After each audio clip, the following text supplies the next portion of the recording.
On est bien ensemble sur le 95.9 FM et en DAB+, Radio Laser.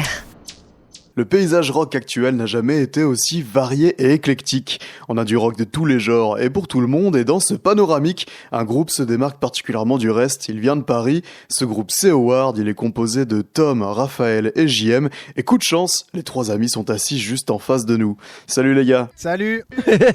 Hello. Vous avez sorti votre premier EP en 2018, simplement intitulé Howard, Oui. mais depuis quand est-ce que vous jouez ensemble et comment est-ce que vous vous êtes rencontrés ? Le premier EP il est sorti en 2018, mais il se trouve que nous jouions déjà ensemble depuis 2017.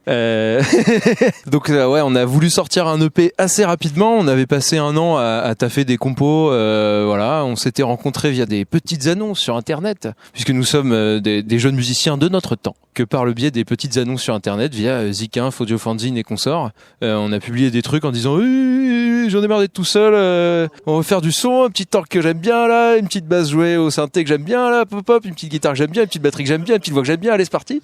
Et puis donc on s'est retrouvés, voilà, Tom et moi, on se connaissait d'un autre groupe d'avant, via Internet également. Puis voilà, l'envie de faire du stoner à l'époque nous branchait tous, des trucs assez vintage avec beaucoup d'orgue et tout. Et puis voilà, au bout d'un an de compo, on s'est dit bon, écoutez les gars, on va aller en studio, on va enregistrer tout ça, et puis on va aller à l'assaut des salles parisiennes d'abord, puis de la France entière. Alors vous êtes un groupe de rock fuzz. Est-ce que vous pouvez expliquer à nos auditeurs à quoi ça correspond ? Pas moi.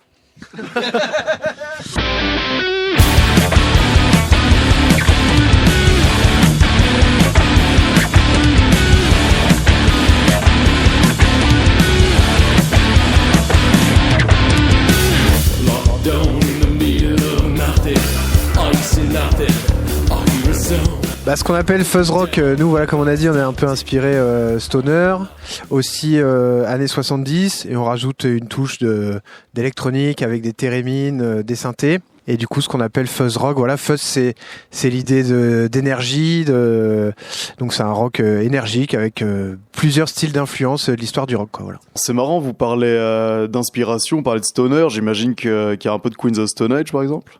Voilà, ouais, Queen of the Stone Age. On aime bien aussi, alors moins stoner, mais Wolf Mother, All Them Witches, Birth of Joy, Les Doors Devolf aussi dans les 70s. Ah bah bien sûr, ouais, les Doors, ouais. Donc qui est pas vraiment stoner là pour le coup, les Doors c'est plutôt psyché, voilà. Par rapport à l'orgue Hammond. Voilà, pour l'orgue, pour le psyché, les belles mélodies. Donc voilà, les cheveux longs et Deep Purple aussi bien sûr pour l'orgue aussi. Vous ajoutez aussi pas mal d'éléments électroniques comme le thérémine dont vous parliez, surtout sur votre dernier album. D'où vous est venue cette idée ? Eh ben quand on a commencé, c'est vrai qu'il y avait l'orgue et puis la basse que je fais à la main gauche, donc au synthé basse. Ça, c'était pour rester en trio. Ça nous tenait à cœur d'être que trois. Il y a un peu des enjeux de compo à trois. On est toujours occupé à jouer dans un morceau, donc ça, c'est cool. Et après, les autres instruments, c'est arrivé petit à petit. Le thérémine, c'est arrivé, je sais même plus comment. Enfin, moi, j'en avais un que j'avais fabriqué avant, et puis. Je sais pas, j'ai dû l'amener au gaz, ça a plu à tout le monde et puis on a fait des trucs avec. Et après les synthés, bah petit à petit, une fois qu'on a des claviers pour faire de l'orgue, il y a d'autres sons dedans et puis bah on arrive, voilà. En effet, et puis surtout le groupe est empreint de chaque individu de beaucoup de curiosité. Ce qui fait que quand faire des trucs électroniques, des instruments étranges, des trucs qu'on construit, c'est des choses qui individuellement aussi nous bottent de fou. Explorer de nouveaux paysages, faire les choses un peu soi-même, différemment. C'est bien. Quand vous êtes sur scène, vous ramenez tous les éléments que vous avez en studio. Vous avez le même setup en live et en studio. En tout cas, tu as les thérémines, tu as différents samples qui sont convoqués par le SPD, donc il y a quand même pas mal de trucs qui reviennent. Et finalement, avec les synthés de Raph, on arrive à avoir plein de sonorités. Il y a l'orgue, mais il y a aussi ça évolue un petit peu de ce côté-là. On peut trouver des timbres un peu plus divers. Et ouais, donc il y a quand même une belle palette, même sur scène.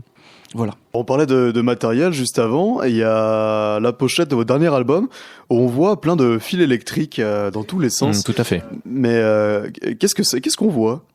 En gros, sur cette pochette-là, on faisait de la recherche pour... tu vois, notre premier album, il est très ancré 70s. Et le deuxième, on partait un peu plus dans des choses électroniques justement, et on voulait que la pochette reflète ça. Et donc on s'est demandé, est-ce qu'on se prend en photo avec plein de câbles, machin.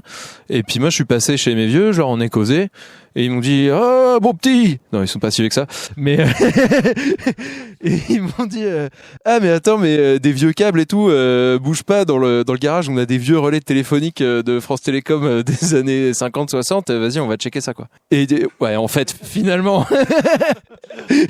et donc je chope ces espèces d'énormes racks qui pesaient un âne mort. Je suis reparti avec dans le train, c'était une très mauvaise idée puisque c'était très lourd, mais après j'ai fait plein de photos en gros plan, et puis j'ai joué avec de la symétrie pour qu'on ait cet effet d'être happé par ces composants là. Ouais, parce que c'est vrai, on dirait qu'il n'y a pas de fond à cette photo. Ouais, c'est ça. En fait, ce qui est cool, c'est que ça permet aussi de rebondir sur la thématique de l'album, où t'as l'horizon des événements qui est matérialisé par justement t'as un point de fuite dans la perspective, et comme t'as une symétrie au-dessus, en fait t'as vraiment l'impression de te perdre dans ce truc-là. Et comme de base le composant, enfin le relais téléphonique, c'est un truc où il y a plein de fils. En fait, tu perds un peu l'échelle de ce truc-là, et c'est ça qui est marrant.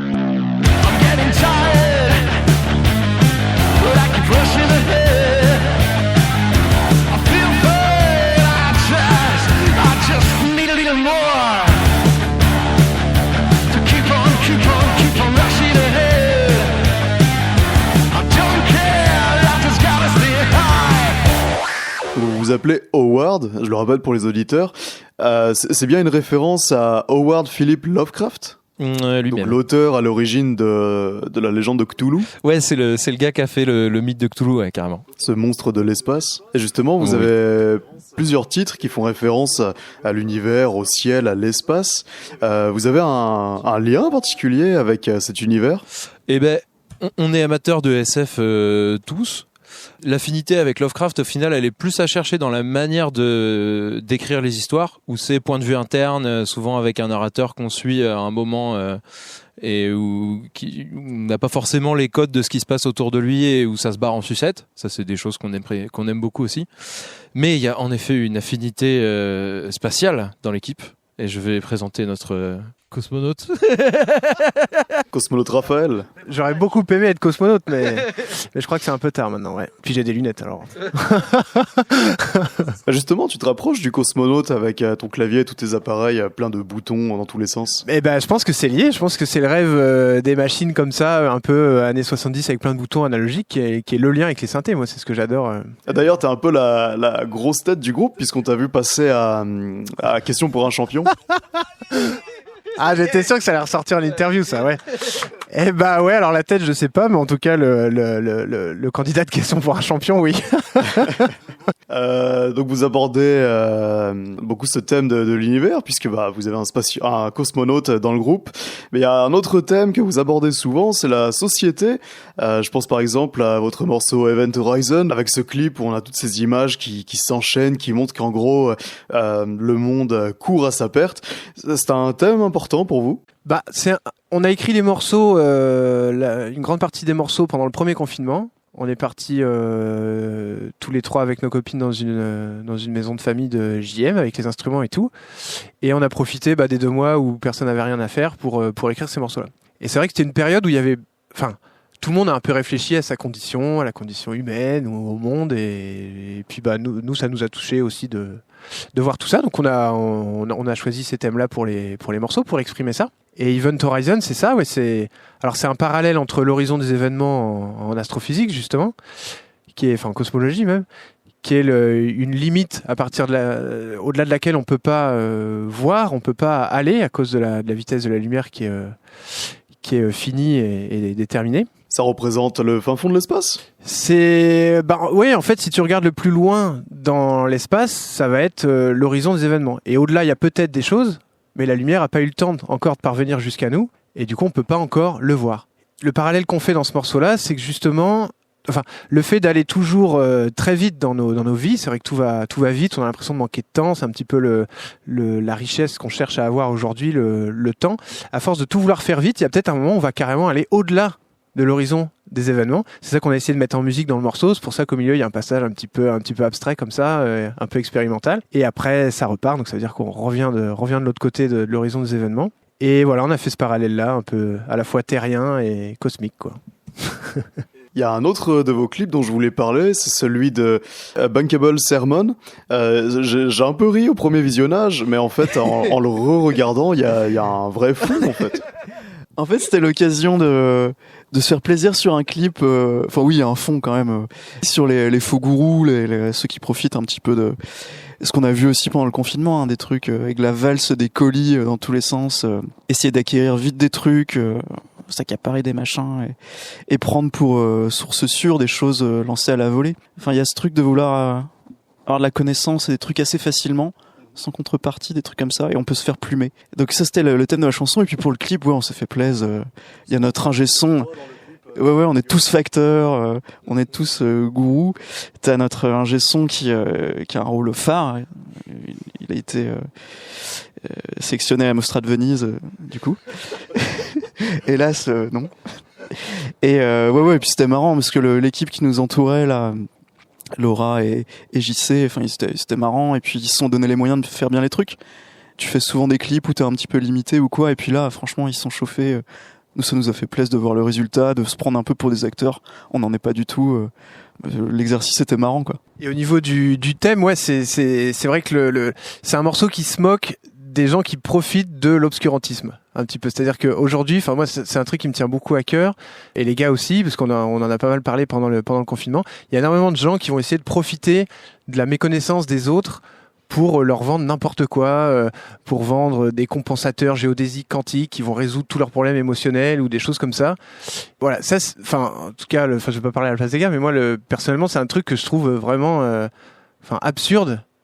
Non seulement qu'on puisse profiter de la crédulité des autres, et en plus, et aussi qu'on puisse y croire. C'est-à-dire, enfin, moi, je trouve qu'il y a vraiment un truc sur ça.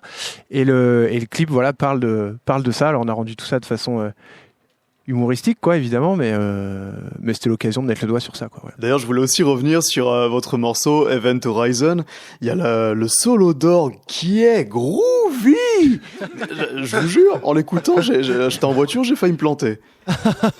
Alors c'était pas le but premier du solo, hein, mais mais merci. En tout cas, Event Horizon, c'est un morceau où je pense qu'on a beaucoup compris de beaucoup évolué sur ce que c'était que d'enregistrer des morceaux en studio. C'est un morceau qui n'était pas du tout comme ça à la base quand on est arrivé au studio. Et on devait l'enregistrer en un jour. Et à la fin du premier jour, 16-17 heures, on écoute ce qu'on a fait, on se regarde et non, ça va pas, ça sonne pas, il y a un truc qui va pas. Qu'est-ce que vous faites demain? Rien, le studio est libre. Ouais, bon, on refait tout à zéro et on réécrit le truc en studio. Et il y a eu une sorte de spontanéité, je pense, dans le jeu, dans la réalisation, et puis dans l'envie, l'excitation aussi qu'elle est avec. Et je pense que c'est notre morceau préféré de l'album. Et moi, c'est vraiment c'est mon meilleur souvenir de studio, toujours celui-là. Et d'ailleurs, vous avez ressorti une version qui est presque 2 fois plus longue, qui fait 7 minutes 30. Donc celle-là, c'est l'original qui est sur l'album. Ah oui, non, et pardon. Après, on a ressorti une version plus courte. L'idée de la version plus courte, c'est aussi comme c'est un morceau qui parle que tout va trop vite, on l'a encore compressé après pour mettre ça en valeur, quoi, voilà. Et dernière question, parce qu'on va être un petit peu à court de temps. Quand on regarde les dates de vos derniers projets, ça a fait donc 2018, 2020, 2022. Pour 2024, on peut s'attendre à quelque chose de nouveau? Un nouveau projet? Écoutez, laissez la police faire son travail. Et dès que nous aurons de plus amples informations, soyez bien sûr que vous serez les premiers informés. Non, bien sûr qu'on est déjà en train de composer et de commencer à enregistrer la suite. Il y a toujours un truc quand tu fais un album dont t'es content, t'as envie de faire mieux après et d'aller encore plus loin. Enfin, nous on a toujours cette envie-là avec Howard, en tout cas de pas garder une recette qui a fait ses preuves, enfin qui en tout cas nous a plu et qui a eu l'air de plaire aussi. On essaye toujours d'aller plus loin et du coup de se laisser le temps d'expérimenter, parce que comme on disait, on a eu du temps forcé avec le confinement pour pouvoir expérimenter un paquet de trucs. On a trouvé ça hyper enrichissant et on continue de prendre ce temps-là justement dans l'écriture et dans la recherche de timbres, parce que on pense que si l'album il a plu, c'est aussi parce qu'il était différent de celui d'avant et que c'est toujours plus fun d'aller encore plus loin, quoi. Donc on est en train d'écrire à fond, on fait beaucoup de studios, on teste plein de trucs et puis on verra bien ce qui reste à la fin. On va compresser ça dans un petit alambic et voilà. Trop d'entendre ces projets. Eh ben, merci beaucoup, les gars. Est-ce que vous avez un mot favori, quelque chose à dire pour les auditeurs? Fusil. Bah, merci, les gars. Je propose, pour terminer, qu'on écoute Event Horizon, le morceau dont on parlait juste avant. Bien sûr, les auditeurs, faites attention quand vous entendrez le début de l'orgue. Merci beaucoup, les gars. Bah, merci à toi. C'était Howard sur Radio Laser.